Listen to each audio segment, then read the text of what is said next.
हिंदू धर्माची देवता मानली जाणारी गाय आणि त्याच्यासाठी पेटलेलं राजकारण एकीकडे आणि एकीकडे गटाऱ्यात ही अशी गाय जिवंत गाय पडली आहे. समजा नगरसेवक हिंदू धर्माची देवता मानली जाणारी गाय आणि त्याच्यासाठी पेटलेलं राजकारण एकीकडे आणि एकीकडे गटाऱ्यात ही अशी गाय जिवंत गाय पडली आहे. समजा नगरसेवकाला फोन लावतो म्हटलं यायला अर्धा तास लागतो. तर गाय कमीत कमी दोन तीन तास झाले तर पडले त्याच्यामध्ये. जर समजा जर हे गाय मेली पण तर मग इथं जबाबदार राहणार कोण?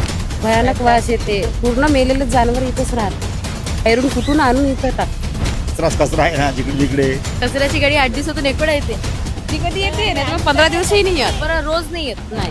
साफ करायला महानगरपालिका येते की नाही येत? हे महिन्यातून एकदा येते. प्रत्येकानं आपापलं तुझं घर स्वच्छ केलं तर सगळं थोडं बहुत स्वच्छता ठेवली पाहिजे तर सगळं होऊन जाईल. ती महानगरपालिका थोडी करणार आहे. इथे जर डस्टबिन असती तर हा कचरा तिथे टाकण्यात आला असता. डस्टबिनचीच व्यवस्था नाही आहे. मी कंप्लेंट करून थकलो. एवढी मोठी फाईल आहे कंप्लेंटची. कॉर्पोरेशनवाले जसं घरोघरी येऊन टॅक्स वगैरे वसूल करतात त्या पद्धतीची वार्डमध्ये साफसफाई असली की नाही हे त्यांनी जातीनं लक्ष द्यायला पाहिजे नगरसेवकांनी.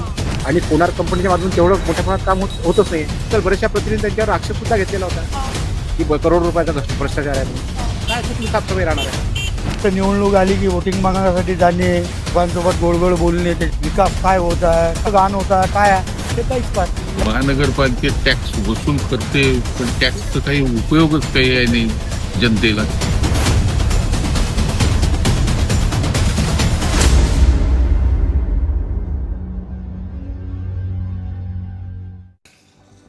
नमस्कार मंडळी, मी तुमची लाडकी विदर्भाची श्रुतिका गावंडे स्वागत करत आहे विदर्भ शिदोरीमध्ये.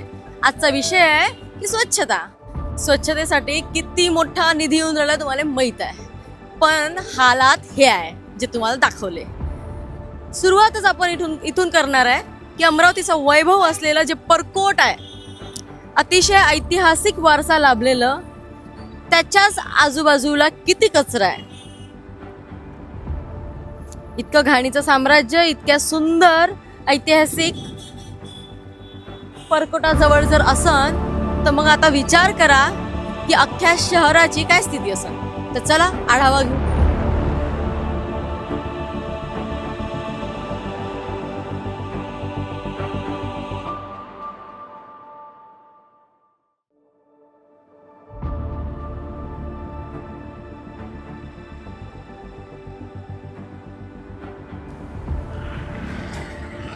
या साईडला अमरावतीचा मेन डेपो आहे, अमरावती बस स्टॉप, जिथं जिल्हाभरातल्या बसेस जातात.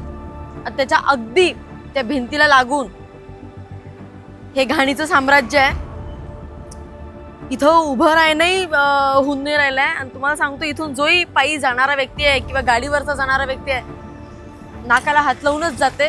कोण काही इथची दुर्गंधी सहन होत नाही. आता सध्या जे तुम्ही पाहून राहिले, इथचा कचरा उचलला गेलाय. हा इथला नाही तर ढिगार असते कचऱ्याचा, इथला कचरा उचलला गेलाय. तरी सुद्धा हे अशी सध्याची स्थिती आहे. कचरा एवढा मोठा राहते, जेव्हा कचरा साफ होते तेव्हाची परिस्थिती ही आहे सध्या.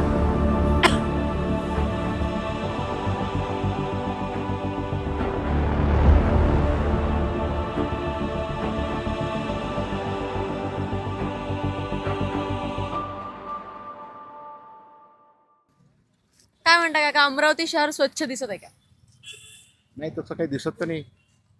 कारण ज्या पद्धतीनं आता कॉर्पोरेशनच्या जे निवडणुका झाल्या हा. त्याच्या आधी तर सगळं गव्हर्नमेंट जवळच होतं. समजा नगरसेवक तर नव्हते, पण त्या कालावधीमध्ये, त्या जवळजवळ 5 वर्षाच्या कालावधीमध्ये काही असं काही विशेष त्यांनी काम केलेलं दिसत नाही. कारण जेव्हा नगरसेवक झालेत निवडून आल्यानंतर, त्यांनी जेव्हा साफसफाईसाठी काम हातात घेतलं तेव्हा जिकडे तिकडे कचराच कचरा होता. आजही नगरसेवकांना पुरेसा निधी मिळत नसल्यामुळं कोणार्क कंपनीला दिला आहे त्यांनी. आणि कोणार्क कंपनीच्या माध्यमातून तेवढं मोठ्या प्रमाणात काम होतच नाही. आता कोणार्क कंपनीला जो काही अमाऊंट दिलेला आहे, जेवढ्यामध्ये त्यांनी ते हे घेतलेलं आहे पूर्ण, तर त्याच्यामध्ये बऱ्याचशा प्रमाणात असं दिसते की तिथं मोठ्या प्रमाणात भ्रष्टाचारच आहे. कारण ज्या पद्धतीत त्यांनी काम करायला पाहिजे, स्वच्छतेचं त्यांनी काम घेतलेलं आहे ना, तर तेवढं होतच नाही ना. बरोबर आहे. आणि तुम्ही बघितलं असेल, बऱ्याचशा प्रतिनिधी त्यांच्यावर आक्षेप सुद्धा घेतलेला होता की करोड रुपयाचा भ्रष्टाचार आहे म्हणून.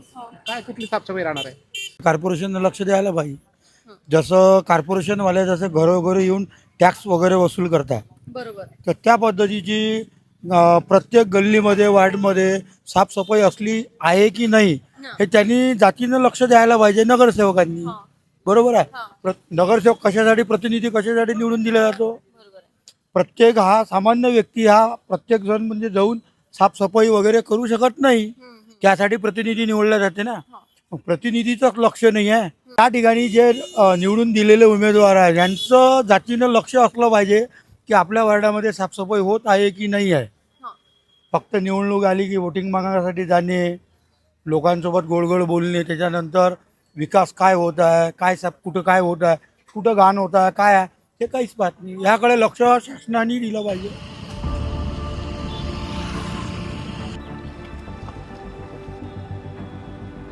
इकडे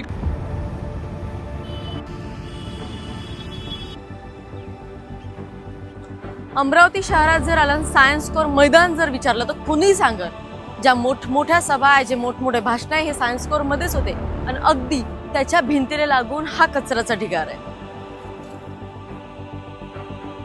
अमरावतीत कचरा आहे का? कचऱ्यात अमरावती आहे. कचरा आहे ते साफ करायला महानगरपालिका येते की नाही येत? हे महिन्यातून एकदा येते. महिन्यातून एकदा. हा, कचरा उचलाले. बरं, इथं डस्टबिन जर असले तर कदाचित इतका कचरा होणार नाही. नाही, कचरा डबीन पाहिजे. कचरा त्या डबीनच्या टाकल्या जाते. आम्ही जमा करतो पोतेत, पन्नेत ते पन्ने आम्ही त्याच्यात टाकतो. आता हे लोक कसं आहे, इथं साफ करणे, इथं टाकणे. डस्टबिन नसल्यामुळे पण महानगरपालिकेनं येऊन लक्ष द्यायला पाहिजे, वरच्यावर कचरा हा यायला पाहिजे. हे तर महिना घन ढीग उचलत नाही तर पडेच राहतात.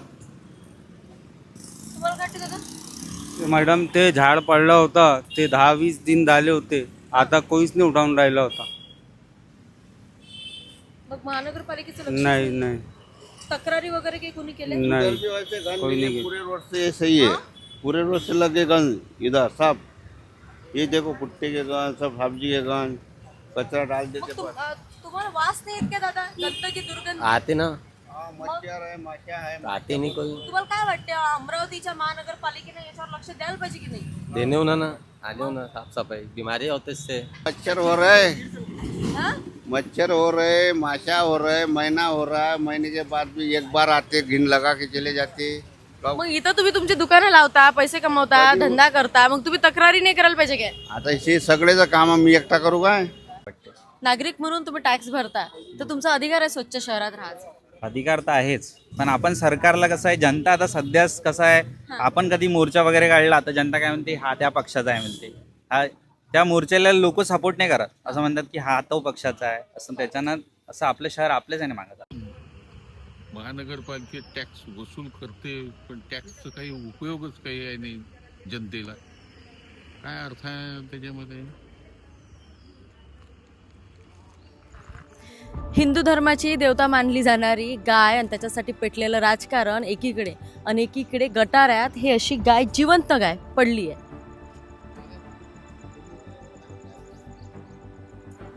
आता हा नाला, हा कचरा आणि त्यात पडलेली गाय, आता याच्यासाठी काम कोण करण? हे आजूबाजूचे जे जवळचे लोक आहेत ते वस्तीतले.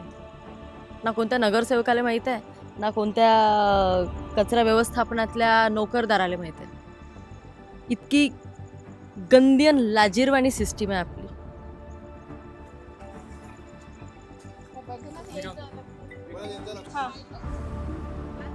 आता याच्यामध्ये हे गाय पडलेली आहे. आता हे कोणालाच माहित नाही. ते आता इथनं काकू चालल्या होत्या, त्यांनी आम्हाला सांगितली. आता याच्यामध्ये जर समजा नगरसेवकाला फोन लावतो म्हटलं, त्याला यायला अर्धा तास लागते. तर गाय कमीत कमी 2-3 तास झाले असेल पडली असेल त्याच्यामध्ये. जर समजा जर हे गाय मेली पण, तर मग इथं जबाबदार राहणार कोण? सरळ प्रश्न आहे. तसा माणसासाठी जागा आहे पण गायसाठी जागा कुठं आहे? आता त्याच्यामध्ये गाय पडली, तिथे याच्या अगोदर पण तिथं पण गाय टाकली होती. मागच्या साईडला पण गाय पडली होती. हे काढली होती म्हणा, त्याचा काय प्रश्न नाही. पण आता हे गाय कोण काढणार? याच्या अगोदर माणूस पण पडला, तिथे शाळेचे 2 लेकरं पण पडले होते. सतत कोण ना कोणी पडत राहते. सतत हप्त्यातून, आठवड्यातून 2-3दा फिक्स आहे. ह्या बाजूला तर हरदम फिक्स आहे. आता तिथं पाय हलवले ना, तर दुर्गंध इतका आहे की इथं वास घेणं सहन नाही होऊन राहिलाय. हो ना, ते गाय काढा लागते आता.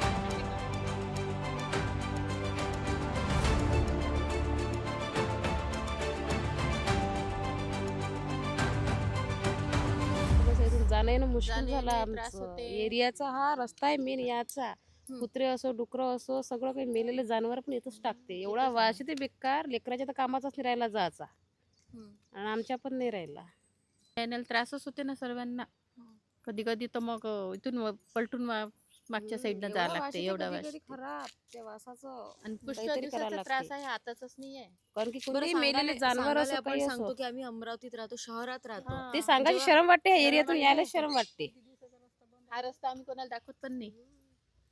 दाखवत पण नाही म्हटलं हा रस्ता. लाज वाटते. लाज वाटते ना. लाजच वाटणार आहे ना. लाजच वाटणार आहे ना मग. आम्ही डायरेक्ट पत्ता मग देसाई लेआउटचा देतो ऑटोवाल्याला. मारुती नगरचा देतच नाही. आणि बिमाऱ्या वगैरे होते तर जसं डेंग्यू आहे, मलेरिया आहे, ते हा. ह्याच्यामुळेच असं. त्याच्यामुळेच होते ना ते ताप सर्दी खोकला. हेच लक्षण आहे ना पूर्ण. 15 दिवस नाली साफ राहिला. लेकरं खेळतात तिथं घरासमोर आमच्या. नाल्या साफ वगैरे करायला कोणी येत नाही? कधी कधी येते कधी कधी नाही येत. घंटा गाडी येते का कचरा आणण्यासाठी? आता येऊन राहिली एवढ्यामध्ये. आता जास्त बंदच होती ते पण. कधी बंद राहते. जशी कॉलनीत येते ना रोज तशी रोज तरी बरं. पण कधी कधी 8 दिवसातून एखाद्या वेळेस आली तर 15 दिवस येत नाही. हा घंटा गाडी, कचऱ्याची गाडी 8 दिवसातून एक वेळा येते. कधी कधी येते नाही तर 15 दिवसही नाही येत. बरं, रोज नाही येत. नाही हे कन्फर्म आहे की रोज नाही येत. रोज नाही येत. जेवढी कॉलनीत येते ना रोज आवाज येते ना तेवढा इथं आहेच नाही आमच्या इथं. मग तुम्ही रोजचा कचरा टाका ना कुठं? आम्ही जमा करून ठेवतो नाही तर मग आम्हाला येणारच नाही. इकडे तिकडे बकेटा भरून ठेवा किंवा पन्न्या भरून ठेवा. म्हणजे कसं जनतेने काय समस्या उचलायला पाहिजे, तक्रारी करायला पाहिजे, त्याच्यानंतर शासन प्रशासनानं कसं काम करायला पाहिजे, एक नागरिक म्हणून तुम्हाला काय वाटत आहे? नागरिक म्हणून मला एवढंच वाटते की आज तुम्ही देशभरामध्ये जर बघत असाल तर भ्रष्टाचारांची मोठ्या प्रमाणात तुम्हाला एक हे दिसते, रीक दिसते मोठी आहे की नाही. आता तुम्ही जर जंतर मंतर बघितलं असेल म्हणजे त्या जो आहे आपला धर्मेंद्र प्रधान आज म्हणजे एवढ्याच दिवसापासून ते नीटचं एक्झाम चालू आहे. नेहमी त्याच्यामध्ये हे होते आणि अशा कितीतरी एक्झाम लीक झालेल्या आहेत, पेपर लीक झालेले आहेत. पण त्याच्यामध्ये त्याच्यामध्ये कुठला राजीनामा घेत नाही. त्याच्या बाबतीत काही प्रेस भेटत नाही. कोणी त्यांना प्रश्न विचारत नाही. जसं आहे तर चालू आलबेल तशाच पद्धतीचं पूर्ण देशभरामध्ये चालू आहे. कॉर्पोरेशनमध्ये तेच आहे ना, वरूनच खाली उतरेल ना, मग तसं उतरत आहे. जागोजागी कचरा आहे. आपलं जे प्रत्यक्ष महानगरपालिकेने थोडासा लोकांचा सहभाग आहे ना. प्रत्येकानं आपापलं जसं घर स्वच्छ केलं तर सगळं थोडं बहुत स्वच्छता ठेवली पाहिजे तर सगळं होऊन जाईल. एकटी महानगरपालिका थोडी करणार आहे. आता उदयास आलाय की सिव्हिक सेन्स असला पाहिजे, नागरिकांनी स्वतःचा कचरा कुठं टाकला पाहिजे समजलं पाहिजे. म्हणजे नागरिकांचा त्याच्यात तेवढा सहभाग असते. पण आपल्या अमरावतीत तेवढा डस्टबिनच दिसून नाही राहिलाय. डस्टबिनची व्यवस्था कोण करणार? डस्टबिनची व्यवस्था नगर परिषद, महानगरपालिका. ते जर आता जर इथे जर डस्टबिन असती तर हा कचरा तिथे टाकण्यात आला असता. पण डस्टबिनचीच व्यवस्था नाही आहे ना. पण आता जसं आपण पाहतो की रस्त्यावर जागोजागी डस्टबिन नाहीये. डस्टबिन नाही आहे तर मग ती कसं आहे, प्रत्येकानं थोडी जसं आहे भाऊनं डस्टबिन ठेवलं, 2 डस्टबिन ठेवले आहे. प्रत्येकानं ठेवायला पाहिजे ना.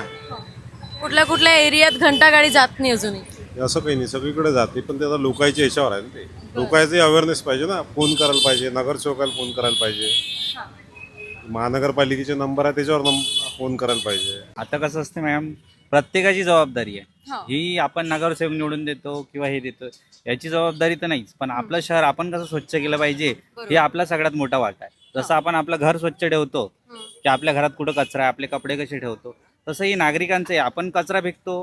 हे बघा आता इथे चहा पिले लोक, चहाचा कप फेकून दिलं. त्यांचं काही नियोजन नाही आहे ना. ते कचरा पेटीत आहे पण टाकतात का?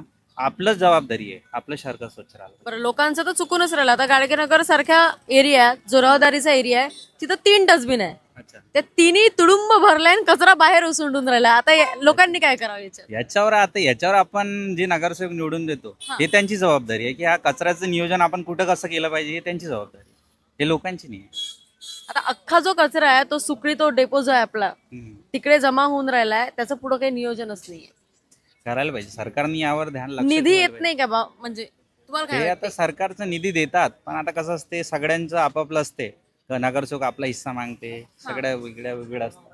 तर त्याच्यात सरकारने त्याच्यावर परस्पर स्वतः लक्ष दिलं पाहिजे. बरं, जनता टॅक्स भरली, महानगरपालिकेला निधी होऊन राहिला स्वच्छ शहर बनवासाठी, तरी पाहिजे तशी स्वच्छता दिसून नाही राहिली आहे. मग एक प्रकारची लॉबी चालून राहिली आहे की भ्रष्टाचार करायचा, पैसे आपापला काढून घ्यायचा आणि जे काही वरवर कामं करायचे. कारण जनतेनं जोपर्यंत तक्रार दिल्या नाही किंवा ते काम करायसाठी फोन केला नाही तोपर्यंत तिथं तो कचरा, नालीतला गाळ किंवा नाला मोठा तसंच पडलाय. आम्ही आमच्या आता मी ज्या एरियामध्ये राहतो त्या एरियामध्ये तुडुंब कचऱ्यानं भरलेल्या नाल्या होत्या. आम्ही जेव्हा नगरसेवकाला सांगितलं की बाबा आता तरी नगरसेवक झाले तुम्ही आता तरी काहीतरी करा, पण ते म्हणतात की आमच्याजवळ मॅनपॉवरच नाही आहे. मग काय आता अशा पद्धतीचा भ्रष्टाचार खूप फोपावत आहे सगळं. पैसा खाना चालू आहे म्हणजे. प्रश्नच नाही. एकंदरीत पूर्ण देशभर म्हणत आहे मी, फक्त कॉर्पोरेशन पुरता नाही, पूर्ण देशभर तेच चालू आहे प्रत्येक क्षेत्रात. प्रत्येक क्षेत्रात. म्हणजे एकंदरीत आम्हाला असं माहिती पडते की ज्या एक्झाम्स होतात त्या एक्झाममध्ये 40-60चा रेशिओ राहते. 40% पैशावाले, 60% पेपरवाले.